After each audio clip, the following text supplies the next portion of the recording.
কেউ কথা রাখেনি। ৩৩ বছর কেটে গেল, কেউ কথা রাখেনি। ছেলেবেলায় এক বৈষ্টমী তার আগমনী গান হঠাৎ থামিয়ে বলেছিল, শুক্লা দ্বাদশীর দিন অন্তরাটুকু শুনিয়ে যাবে। তারপর কত চন্দ্রভূক অমাবস্যা চলে গেল, কিন্তু সে বৈষ্টমী আর এলো না। ২৫ বছর প্রতীক্ষায় আছি। মামা বাড়ির মাঝি নাদের আলী বলেছিল, বড় হও দাদা ঠাকুর, তারপর তোমাকে আমি ৩ প্রহরের বিল দেখাতে নিয়ে যাব। সেখানে পদ্ম ফুলের মাথায় সাপ আর ভ্রমর খেলা করে। আমি আর কত বড় হব নাদের আলী? আমার মাথা এই ঘরের ছাদ পুড়ে আকাশ স্পর্শ করলে তারপর তুমি আমায় ৩ প্রহরের বিল দেখাবে?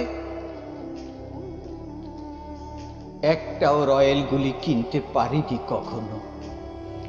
লাঠি লজেন্স দেখিয়ে দেখিয়ে চুষেছে লস্কর বাড়ির ছেলেরা। ভিখারির মতন চৌধুরীদের ঘেটে দাঁড়িয়ে দেখেছি ভিতরে রাস উৎসব।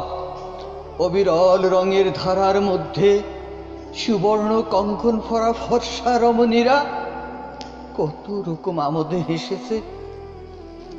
আমার দিকে তারা ফিরেও তাকায়নি। বাবা আমার কাঁধ ছুঁয়ে বলেছিলেন, দেখিস একদিন আমরাও।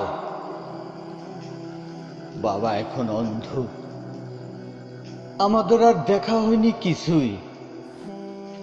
সেই রয়েল গুলি, সেই লাঠি লজেন্স, সেই রাস উৎসব আমায় কেউ ফিরিয়ে দেবে না। বুকের মধ্যে সুগন্ধি রুমাল রেখে বরুণা বলেছিল, যেদিন আমায় সত্যিকারের ভালোবাসবে সেদিন আমার বুকেও এরকম আতরের গন্ধ হবে।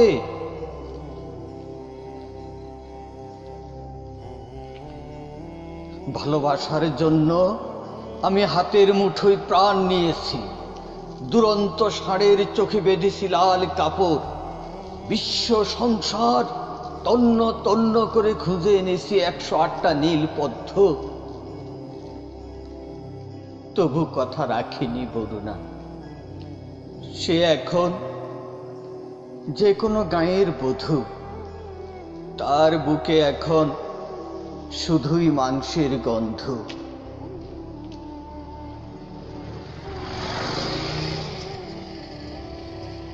সে এখনো